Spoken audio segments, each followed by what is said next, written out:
Hi nerds. You can see how far I've already been in my response. Wow, someone actually saying the correct thing. Except for... What the hell is he getting his numbers? I don't understand. So the thing about this video is that it talks in a manner that is not the same numbers that I looked up on Google or whatever else. So the Hubble constant is this whole thing about where the hell is the Hubble constant in your video? He says it twice. There it is. Woohoo. Let's take a look at it. So much. Billion? Kilometer per mega. What? Hold on. I thought it was thousand. Anyway, who cares? Um, Stuff's moving away at crazy speeds. And I'm wondering where they're getting these numbers. But anyhow, he recontextualizes it into being the universe size will double after a certain amount of time. And he said, don't think of analogies because analogies will get you in trouble. I am disagreeing with that. When you look at a bendy straw and you pull that sucker apart, the bends have an equal amount of tiny distance that they spread out, but the farther ends of those parts of the straw expand at a further distance in total because of the multiple. This is how you can have the assumption that things are moving further away faster, but it's all just expanding at the same rate. This is the same thing I've already said in other videos. He just said it here, and freaking thank God, someone with a brain. Because I have been preaching this crap, and ain't nobody obviously gonna watch my stuff, but hopefully someone gets a handle on this and they actually... Now here's the thing. I poo-poo all of the stuff that people are getting wrong. The thing that I felt was wrong is this value. So we have to take a look and confirm what this is. So 10 to the 6th is 10 with 6 zeros. And he says it's 77 billion kilometers. Hold on. I think there's something.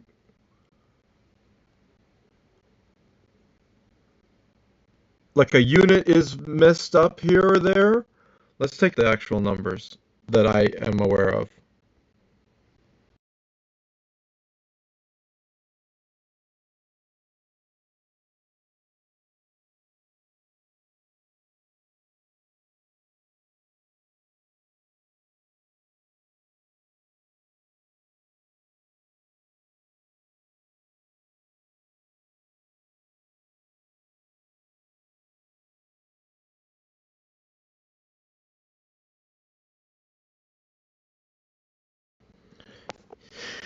Okay, so you see the difference that there is in these numbers where the value in speed, let me just do this, where the value in speed is in a large distance over,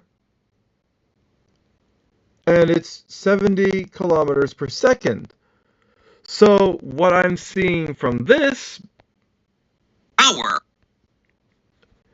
is something kilometers per megaparsec, something else. It's just a totally different number, and it's a different framing of how it is, but also like per billion light years. That means something a billion light years away is receding from us at 77 million kilometers per hour. I'm very confused. We're talking about 77 kilometers per second. We're talking about 70 what is it? What's the actual? 70 kilometers per second per megaparsec, which is a number of a great distance. So what does all that mean? And what does it matter if he's right about the math? He's right about the function. I am gonna still have to bug you about the math because I'm confused. You talk about something in the billions of kilometers per megaparsec, but that's not what they said. They said some weird number of something per second. So let's just stop for a second and take a look at 70 per second times the rate it takes to get to an hour. We do this, we equals, we times, we do this. So instead of what he's saying, 70 per hour per second equals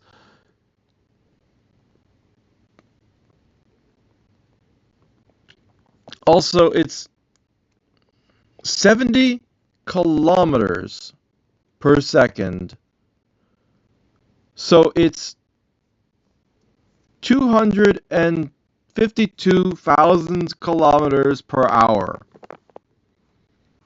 So whatever that number is in relative to everything else that is happening in the universe is very whatever. But it's the fact that he's saying Hubble's law is 70. What does he say actually? Let me read it again. That means something expansion rate. It's called the Hubble parameter. Uh-huh. Right now, it's about 77 million kilometers per hour. Okay. When I did the math, it was more like 252,000 kilometers per hour.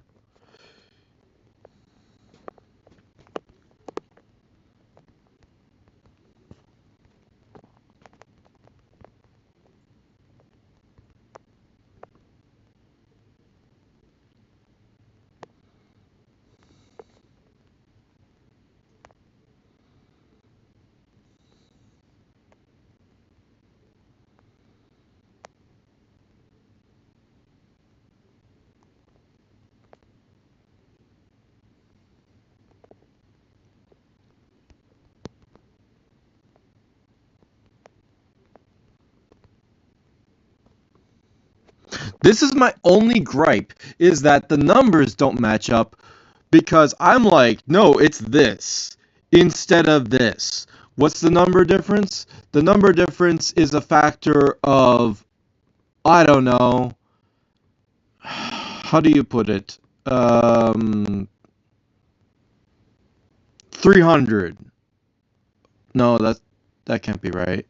Is it only if you go by the difference between 775. Okay, let's do this basic thing. So this number, okay. And then we just say copy this or cut this for it to be certain. And we say, let's say his number is 77,000. Okay. Divided by the number we just copied. How do I paste? How the fuck do I paste in this shit? Paste. No, don't paste over the thing. You have to actually, hello.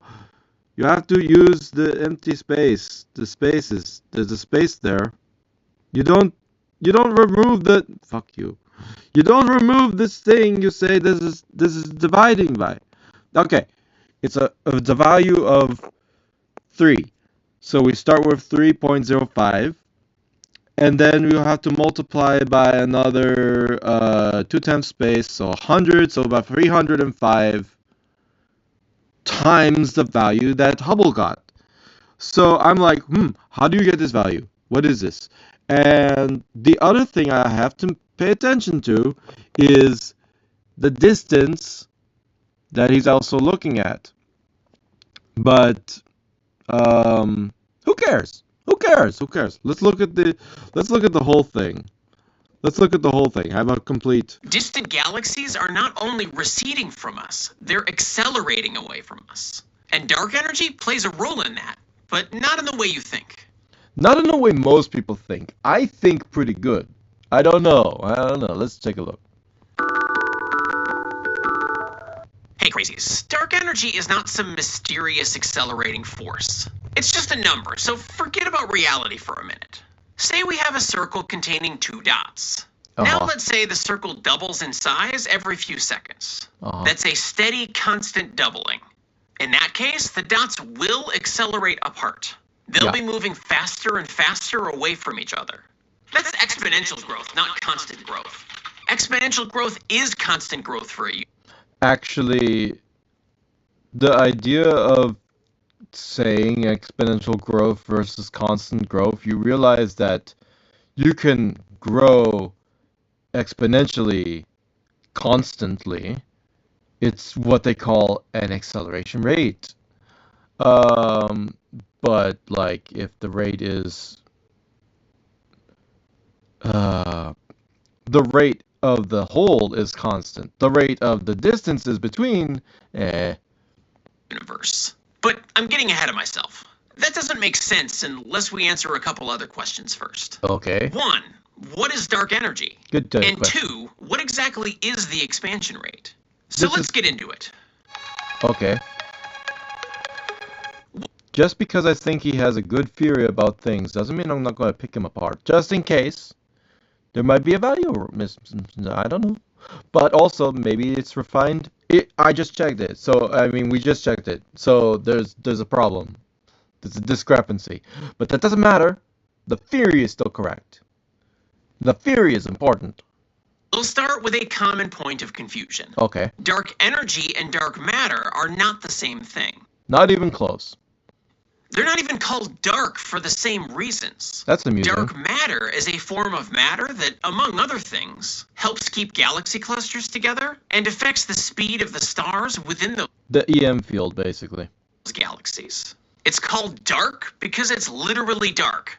If you're interested, I have an entire video on how... I have to watch that and do a reaction again because if I haven't done a reaction already, I need to refresh myself on what... Because I don't know what he said back then. I don't have memories from back then of that specific video.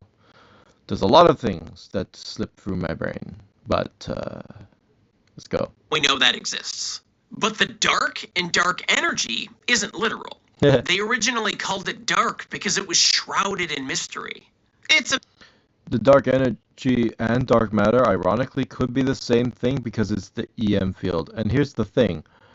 The energy that is happening everywhere, all items are emitting light. This is a type of electromagnetic energy. So all of the light, all of the beaming of energy from everywhere is possible that you are pushing like a solar sail and then you would go somewhere. But we're talking about galaxies, so they don't have the ability to like be pushed by light because they're fucking galaxies. So then how do I come up with this conclusion? Well, the EM field is pushed by light. We've seen this in the double slit experiment where you push the light towards the EM field as you try to shoot the electron through the double slit, and you disseminate all EM interference pattern, so the electron still goes through, but it's not going to spread out into the interference pattern type of pathways. And this is important to understand because if you then expand that to the entire universe, then everything has EM around it, and the light is all shining towards everything. So dark energy is not dark energy. It's not even dark. It's fucking light. I only thought of this now. So We are productive today. Metaphorical name. It shouldn't even be considered stuff. If you've watched any videos on dark energy before, you've probably seen a pie chart like this. This thin slice is all the regular matter and light in the universe. The next slice is all... You realize that an explosion doesn't have any mass or anything else, but the explosion itself has a kind of energy, and that's what we might call dark energy, is the explosive force. However, there is something other than explosive force. There's also just a constant amount of energy that is everywhere and stuff. And it's ironic that it would be the same everywhere. So it makes light be not a good candidate, although light is coming from everywhere.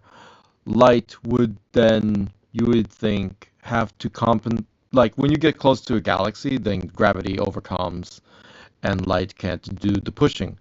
But everything still is going to, ironically, the galaxy itself would be pushed by light. It's a weird question that I just bring up now, just randomly. A figure that I never even thought of before in my entire existence. Let's move on. the dark matter. And the final huge slice is all the dark energy in the universe. Oof. Except dark energy shouldn't be on that chart. It doesn't clump together into objects. Yeah. It doesn't even form diffuse clouds. Yeah. It's not affected by gravity at all. Yeah. Dark energy is uniform across all space and maintains a So that's why if it's constant, then it can't be light, even though light is constant, winky face. Is the thing about the dark energy versus light theory is the ironically, the EM field could be what is holding the galaxies together, but it's this motion of light moving outward that is the only thing that's pushing around everything else. So if you think about it, light would be the thing that is doing pushing, and the EM field is everywhere and is affected by it in a very small amount, in a very basic way. And then you have to think of, well, constant density across all time. there has to be some kind of reasons for it to be constant. Because, like, if you had, for example, if you have a cluster of galaxies in a whole giant bundle, you'd think they would have a lot more light, so they would have a lot more constant energy that could push them in directions harder. And great attractor, anyone? As space expands, the total amount of dark energy increases in order to keep its density the same. That's ridiculous. How could dark energy know to do that? It doesn't have to know because it's not stuff that needs to know to do things. Yeah. Dark energy is a property of space-time. It completely deflates my idea of it being light, even though light could have these properties because of the complete uniform of most things. It makes it make more sense that it's not light that's doing the thing. So if you just shut off all the light in the electromagnetic spectrum, question mark, could you stop the expansion of the universe and collapse everything? How do you stop the electromagnetic fields? Good question. I'll get back to you on that. That's it. Don't overthink it. I always overthink it. Just, I don't care about your commercial. I really don't.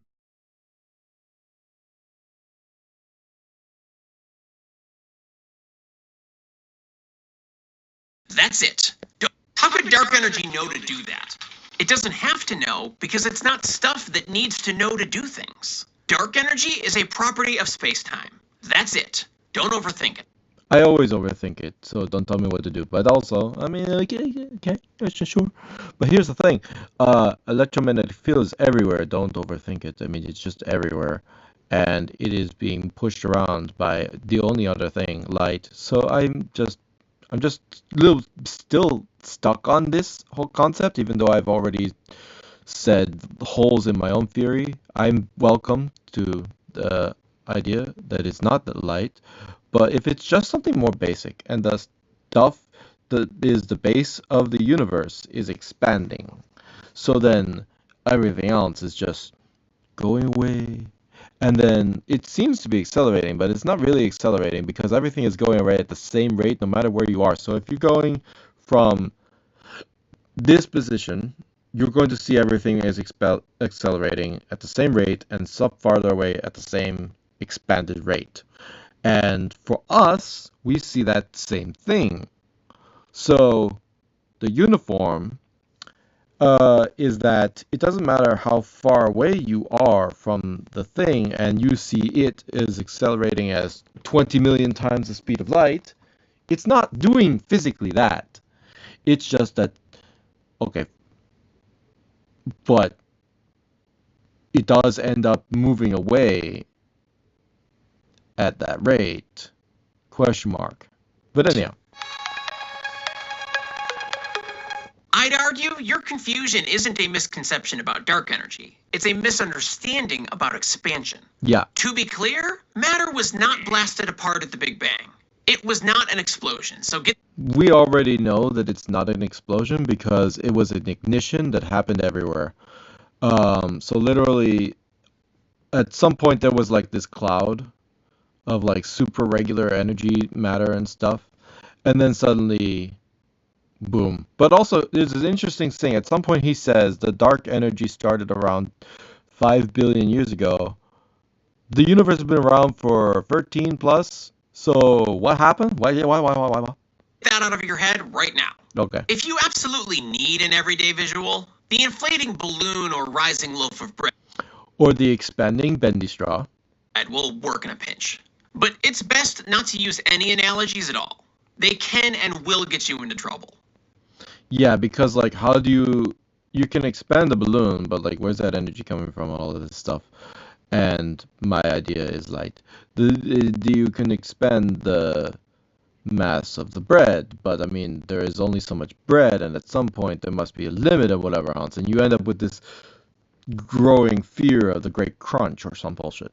And this is not what happens because it is a constant, because there is a force out there that is constantly moving throughout all space, and that would be what light is actually. It is constant. Just imagine what's really happening. The space everything occupies is growing larger over time. What we need is a way to represent that mathematically. And the obvious choice is the cosmic scale factor. Yeah. It's defined as 1 in the present. That way the scale can be seen easily at a glance. If we measure it some other time and it's less than 1, we know the universe was smaller then. The opposite is true if it's larger than 1. This also means that expansion rates work in a way that's familiar. How the scale factor changes in time would be the expansion speed. A positive value means space is expanding, while a negative value means it's contracting. As far as the great crunch idea, we can tell, this number has been positive since the beginning of known time. Space as we know it has always been expanding. Okay, this is what you say at this point in 344. I will remember this. Don't forget.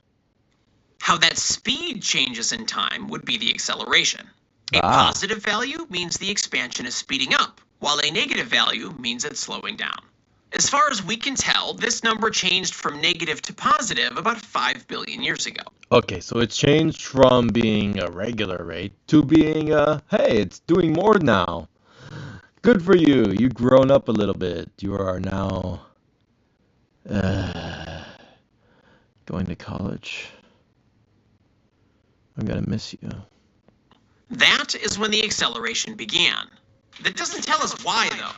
You're right. Knowing when and how is not the same as understanding why. For that, we need a better measure of expansion. As it turns out, this expansion speed actually misrepresents the universe. Yeah. Consider 2 galaxies, one twice as far as the other. That more distant galaxy is moving away at twice the speed. Yeah, the crumpled up bendy straw, for example, if you pull it apart, each individual little segment is away from each other by like a millimeter or something, but the total number of the segments is many of those segments. So if they pull apart at the same rate everywhere, then this type of thing, and it's like it seems like speed, but it's not speed. So measuring the expansion rate as a speed is object dependent, and therefore not... It's also position dependent because, again, if you were to be billions of light years away, we are the ones going at light speed. Winky face. Very useful. Because we're not. Thankfully, there is a solution to this problem. Thank you. If the speed at which a galaxy is receding is proportional to its distance, Woo-hoo. this parameter is a better measure of expansion rate. It is. It's called the Hubble parameter. Uh-huh. Right now, it's about 77 million kilometers Are you sure about that? per hour per billion light years. Also, let me just tell you, a trillion, blah, blah, blah. Let me, hold on. This is where I'm, hello. How far is a megaparsec? Well, it's not that number. So again, he's got numbers that are, not the same. So what is this number? This number is 3.09 10 to the 10th. What does that look like? It is 10 to the 19th, first of all. And it is, megaparsec is a large distance. How do you actually say that in words that make any sense? Well, consider how many zeros there are in 1,000. There is one set of a 000. How many are there in this number? Well, there's 18. So how many triples go into this 19? Winky face. So it would be 10 plus 18. So anywho, the point is that there are 6 such triples. So you start with 1,000, million, billion, trillion, quadrillion, quintillion. Okay, so this is free quintillion, the QI, right? Because anytime that you go into the, it's also 30 quintillion kilometers. But other people say it's like a certain amount of light years in distance, which is like, and stuff, and it depends on how you look at it all. How far is the thing about the Hubble? Simple terms, redshift and stuff. That's interesting to think about redshift. Anywho, redshift is what I said. What's the Hubble value constant today? It has changed. It's gone less. Wait a second. Hold on. So I just looked at this up here, and it said 70. Now I see they say it's 67. So it's changed. It's gone lower. Question mark. Or something. Because they talk about megaparsecs. He's talking about a number that is not megaparsec, I don't believe.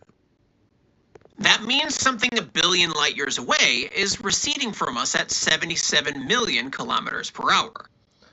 I think it was more like, when I looked at the megaparsec, I was like, what is megaparsec? So I'm going to take another look at this, and I'd be like, okay, what is megaparsec? So let's just take a look real quick. Megaparsec in light years. Let me look. A boop, a boop, a boop. Megaparsec. Blah blah blah. 3 million light years. Okay, so when he's saying that's 1 megaparsec. So if it's 70 per second per 70 kilometers per second per megaparsec, it's like, means something a billion light years away is receding. So he's talking about a billion light years away. So his factor is another, it's not the same, because a megaparsec, again, he's talking about per hour. So I have to consider the factor of the per hour factor. So that's maybe where he gets his numbers, because he's got them from the per hour section of the diagram, where it's not compatible with the other thing. But also, the numbers don't match up, even if you translate from Hubble 70 to the per hour. We saw that. It's turned to 252. So there's a problem with the numbers unless the constant per billion is something, whatever. But it's not per billion, it's per 3 million light years, not billion light years. So there's 1,000, and then there's the other thing. And I think it's because of the upgrade to the per hour. I will concede this, and I will stop fussing about the numbers because really, who gives a shit? The point is the theory. From us at 77 million kilometers per hour. And that'll handle any distance. Is the galaxy 2 billion light years away? Well, then it's receding at 154 million kilometers per hour. 3 billion light years? 230. I'm sorry, I just have to also point out, is he saying... Oh, in the other number he shows miles per hour. That's fascinating.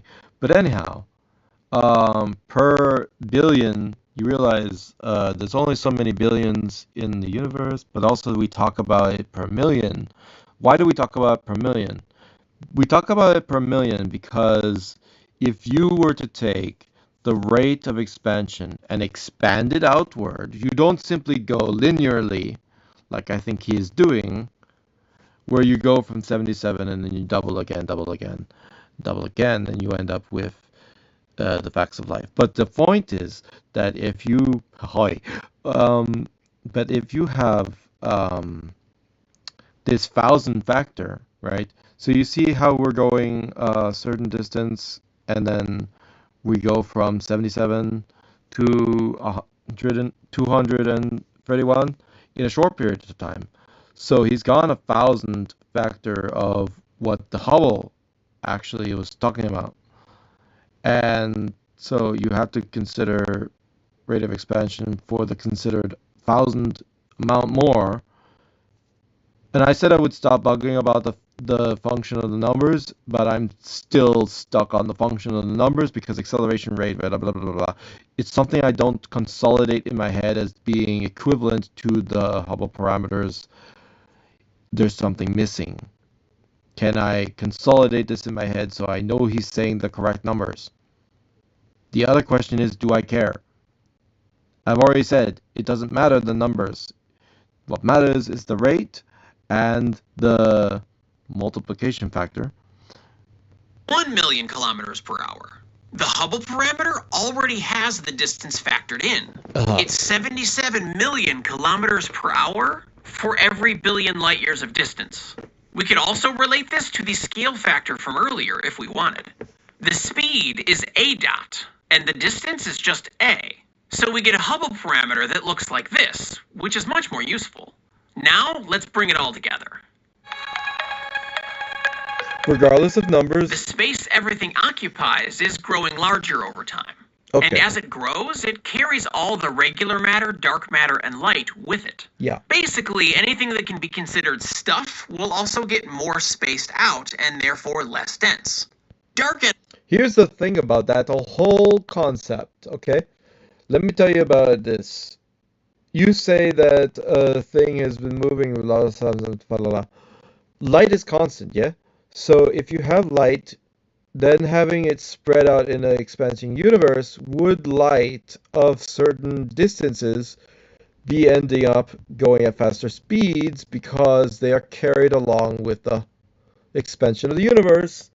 And that's where I have to draw the line, because things far away, their expansion, and again, we are not the ones moving at light speed, so therefore light is not here moving at beyond light speed. Clearly, it's still moving at light speed from those galaxies, although now it's redshifted, so it's even less powerful. So, Energy doesn't do that. It isn't carried by the expansion. Remember, dark energy is a unique property of space-time itself. So naturally, I would think that if you were to have light also being expanding and stretching out in this way, connected with the rest of the universe as it expands, because it is just moving around versus the area that is with, so the EM field and everything else is also moving along with it, and the stuff that it's moving against is the EM field. So if it's all stretching like this, and that also means the EM field is stretching, um, there's a big problem.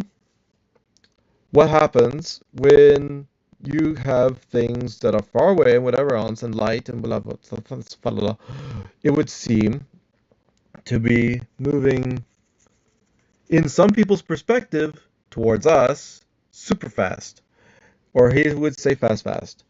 And so there's a problem because light is still moving constant, and in fact, because of the stretching, light is doing less things. So in fact, the stretching is making light less powerful because it is affected by the stretching? Oh.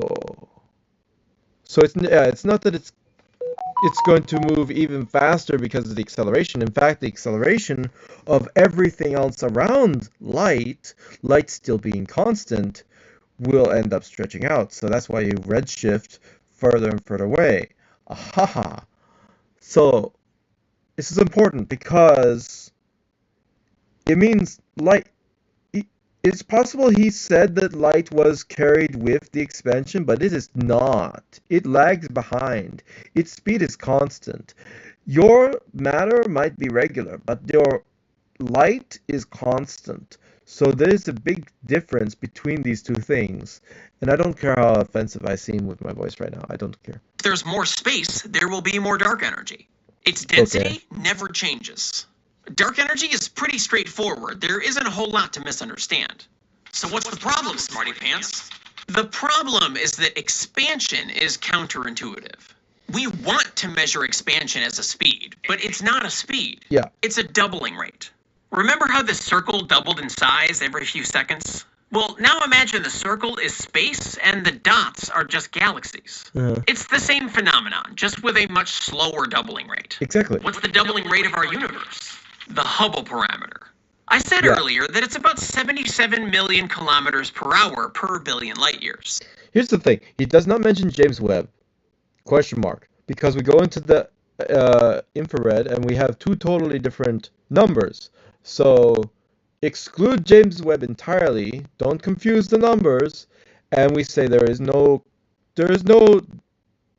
question about how this is happening, or why, or the speed, or anything. Hubble is still correct. Question mark. So there's no reason to really veer away from Hubble. But that's still thinking about this in terms of speed, which we absolutely should not be doing. True. After some unit shenanigans, the Hubble parameter is actually 1/10 billion years. Or, in other words, the amount of space in the universe is doubling every 10 billion years or so. At least that's what it is right now. Can I do any amount of math to consolidate what he's saying versus the previous or the current Hubble expansion rate? Noted. The question is, what am I sucking on? That doubling rate is still decreasing. Thanks to dark energy, in the distant cosmic future, the Hubble parameter will settle around 1/14 billion years. That's a constant, steady doubling roughly every 14 billion years. But how does that make galaxies accelerate? Because of how numbers work. Consider the circle again. At some moment in time, these dots will be receding from each other at 10 pixels per second. But after one doubling cycle, the dots will now be twice as far apart, which means they'll be receding at 20 pixels per second instead of 10. Those dots have accelerated, even though the doubling rate is constant. Yeah. The same thing happens with distant galaxies in our universe. Remember, the speed of these galaxies is distance dependent. If the distance doubles, so does the speed. It's just like the circle. In the far future, the doubling rate will be constant, once every 14 billion years. Again, I don't think he's putting on the point that if you were in a different position in the galaxy, you would see everything else is also expanding at the same rate. So stuff at the super far, like at the edge of our visual of the universe, but if they are at the other end, they'll see it as twice as much. So whatever. And if we happen to be On the other, on the outside of their circle, we are seen as the thing going super fast. But if they are on the outside of our circle, they are being seen as moving super fast. Ain't nobody moving super fast. Everybody is moving constant because of expansion. Basic. And since that expansion carries all the stuff with it, distant galaxies will be twice Except for light. This is the one gripe that I have. Light, because redshift. as far apart after those 14 billion years, which means they'll be receding twice as fast. A constant doubling rate results in accelerating objects. So what does the dark energy actually do? It keeps the doubling rate above zero forever. Without dark energy, the doubling rate would eventually settle at zero. In other words, space would stop doubling. Dark energy provides a minimum value that's not zero. Now here's the thing. What if you think about infinite universe? How do you make an infinite universe bigger? Winky face. The answer is stuff is just moving through space, drifting, winky. And so there's nothing else to think about. It's just drifting. So all of space is just the stuff is moving around, and stuff will be able to move away, and that's about it. And space doesn't even have to be expanding. It's just stuff moving away. Something. But what if there's something? What are you doing?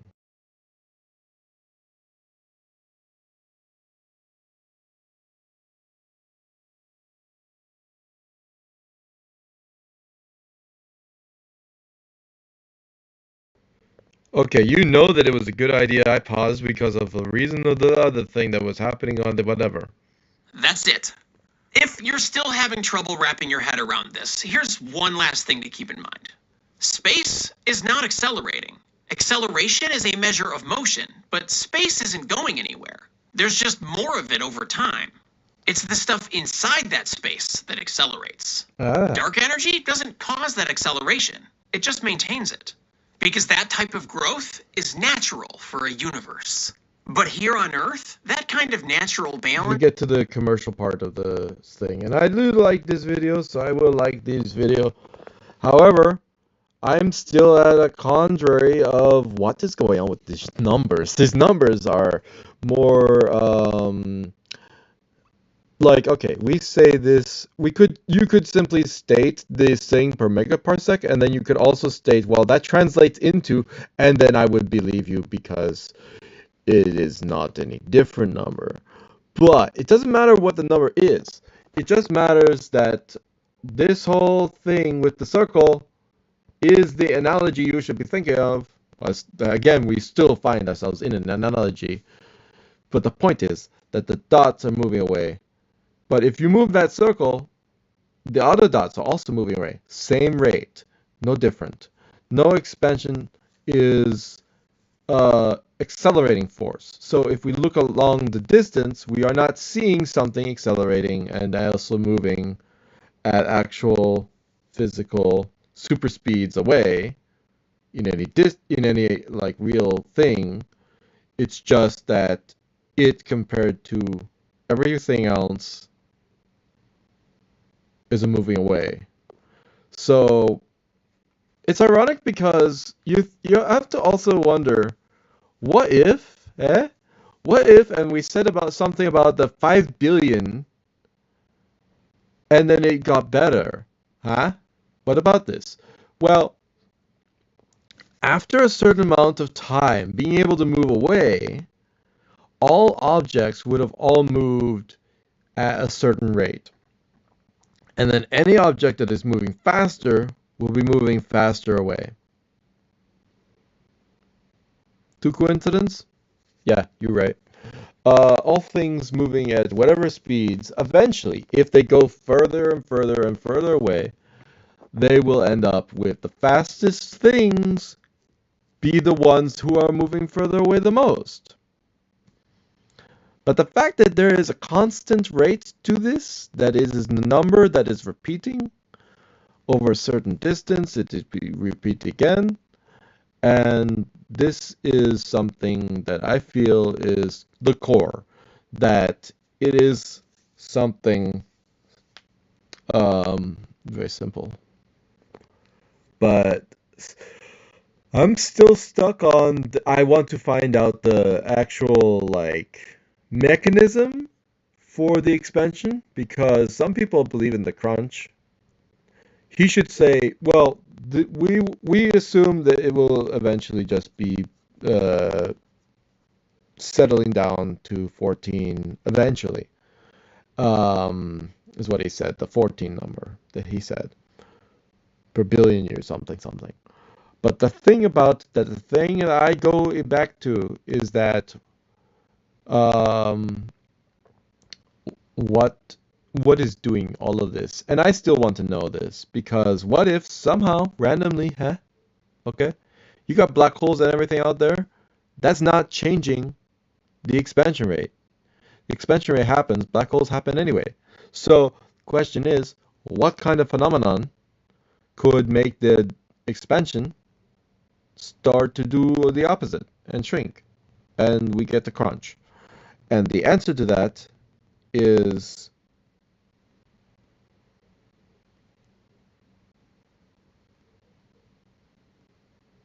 ironically, if you were to have if you were to speed up time very further into the future, everything's far away from each other.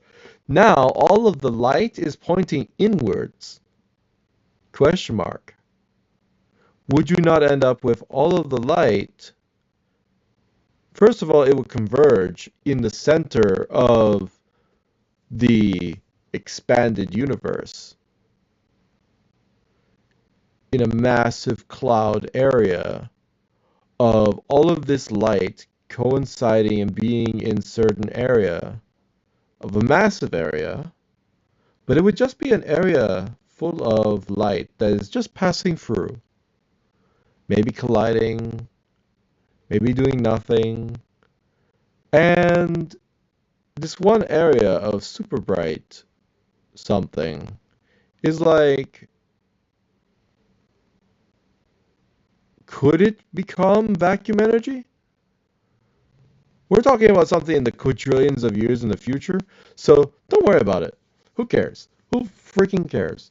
Because like the whole idea of Big Crunch in quadrillion years or quintillion years, a septillion, blah, blah, blah, super numbers that are beyond anything that we've ever experienced or would experience in any civilization's lifetime, much less ours. Like we're not going to see it. So screw you.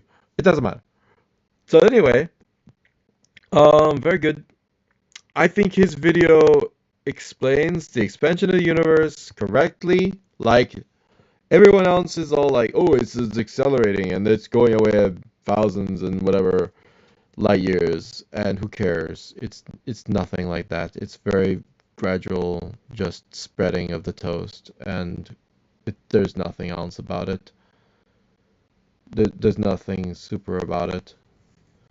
Um, Again, if you were to have your ship go faster than the cosmological constant by simply moving through space, basically, you would be able to experience going through all of space. Now, if you were to move at certain speeds, you will definitely reach every galaxy everywhere eventually. It is not impossible. It's just like, okay, when you talk about a number of billions of light years, billions of kilometers per light year or something, you got to realize that light speed is only 290 million meters per second, or 290,000 kilometer per second. We're talking about something that everything else is already speeding up faster than we think light is, because the expansion of all stuff is faster than light, meaning light can't be the thing, because it already has a number that's faster than what light can do. Which is ironic that we ever see any galaxies whatsoever because the light is already getting to us. Anyway, whatever. Anyway, so I would like to simply say, besides the I don't understand his numbers, and I will confess I am genuinely confused as to this. But why did you get this number? Like, genuinely, all respect, why? I stand by my statement. I have not found that number because he found 70, whatever he said, and it was much bigger, and it was so much more. And I'm like, wait a second, but it's also kilometers. So, but I getting like converge. So, huh, it's not just converting to hours, it's also converting to a larger scale of distance, which he said was billions of light years instead of the megaparsec, which is only millions. So maybe that has something to do with why he has numbers that don't conform to anything that I can consolidate. However, I don't. It's fine. And I've repeated myself enough. Thanks for hanging out with me. I like it when you do, and I hope if you think that stuff is moving away at the speed of light, you're still wrong. We know the truth. He's the only one.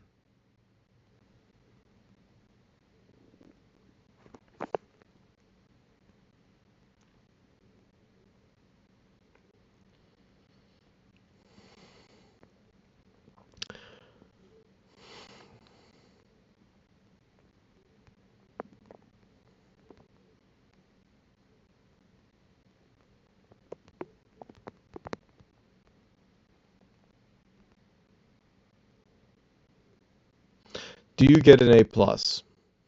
Because I haven't checked your math, and because it probably checks out when you really look at the whole numbers, convergence, and everything. I would say that it checks out. However,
So, why does it matter about me grading everyone's videos? Because according to actual logic, when you look at every detail of the thesis, I have to give you a grade if you are accurate in everything you say. Light being carried with the expansion of the universe is not reality. Light lags behind. It has its independent speed. It will, in fact, redshift, as everyone has protested it is prone to do. So, therefore, this is what it is, and you must perhaps. Do you talk about it later? No, you don't. Nope.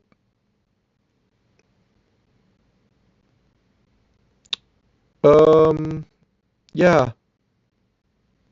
I need to watch more of your videos, of course, because, cool and good. This one was an excellent one. I love the best apologies for quantum spin analogies. It's so good because it involves other things that all it's a three-dimensional, it was a good animation, and it also makes sense. So this guy has his shit together. Ironically, it's okay to be a little crazy. Stay tuned for more. I will be grading you, not degrading, just grading, checking how good your facts are. And I mean, here's the thing. Why do I think I have the ability to evaluate if you are correct or not? Isn't that pompous of me? It doesn't matter what some people think. Once you learn certain facts, like how snowflakes are made because of, and if you know the temperature and whatever else, you can recreate them. These things are founded in scientific experimentation in a device where they did exactly that, and boom, it happened. So there are things that we can know, like light comes in this spectrum, and there's the higher and lower bands, and gravity seems to be pulling on the stuff in the planet because really the planet is just moving with us. There's a bunch of things that we can say with empirical science we know. So once I get to that point, I have understood all of these things, and I am telling you, you get an A. Good job. You don't need my validation. However, well, that is to say, it doesn't matter if I validate you or not, you would be validated by whoever else has a smart brain. The point is, I am able to say, yes, you are correct. And other people have said so many other things that are incorrect. You're the one saying it right. Okay? I try to say it that way. Try to say it in the positive light and in all of the things.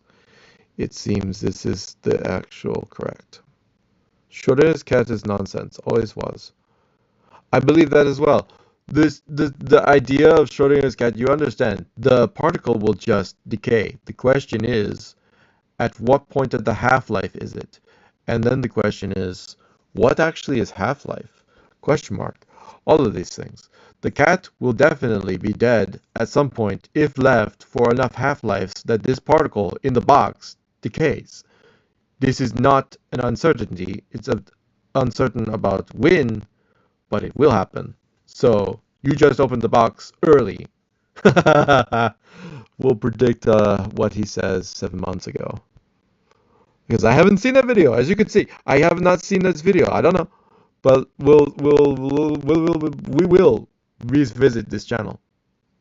As you can see, I have visited from time to time. Certain videos caught my eye. Certain videos It has been a minute, has it? Or there's some more I've seen. Okay. So, does light really bend? This is an excellent question. The answer is no. The answer is no. The answer is no. This is very fucking important. 6 years ago, the answer is no. Light doesn't bend.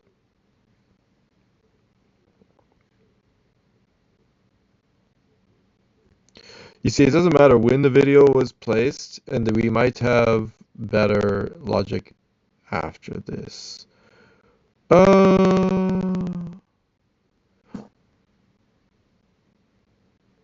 This proved quantum physics, but we didn't know it. Hey, look, it's that machine that I recently talked about with the other thing when it was twisted, when Veritasium talked about, and I said, you don't know even electricity, even though you already made a video about electricity. What are you talking about? The EM wave is the thing that causes the interaction with the stuff, and you don't understand it. I don't understand how you don't understand, because you already know how the EM wave makes electricity happen. Not electricity is electrons moving through wire, right?